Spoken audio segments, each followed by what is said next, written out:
Hello বন্ধুরা, কেমন আছো সবাই? আশা করি সবাই ভালো আছো আর আমিও খুব ভালো আছি। তো দেখতে পাচ্ছ এত সাজের বাহার কেন? তো হ্যাঁ, আমরা যাচ্ছি আমার ভাইয়ের শ্বশুর বাড়ি।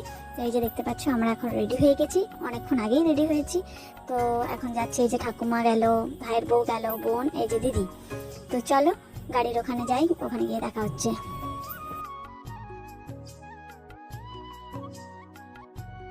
এই যে দেখতে পাচ্ছ আমরা এখন গাড়িতে চলে এসেছি। তো একে একে উঠে পড়বো। আর বাইরে আছে আমার বাবা দাঁড়িয়ে আছে, ভাই আছে, আর যে দিদি এখন উঠছে। তো ভাইয়ের যাওয়ার তো ইচ্ছা ছিল, কিন্তু কিছু করার নেই। এখন আমরা সব বোনরা মিলে যাচ্ছি, বোন ঠাকুমা সকলে মিলে যাচ্ছি, কাকু যাচ্ছে আমাদের সাথে। তো চলো। তো ভিডিওটা এই পর্যন্তই। ভালো লাগলে অবশ্যই লাইক, কমেন্ট আর সাবস্ক্রাইব। আর নেক্সট ভিডিও আসছে খুব তাড়াতাড়ি, নিশ্চয়ই তোমাদের সঙ্গে শেয়ার করবো ওদের ওখানে গিয়ে কি কি করলাম। ততক্ষণ সবাই ভালো থেকো, টাটা।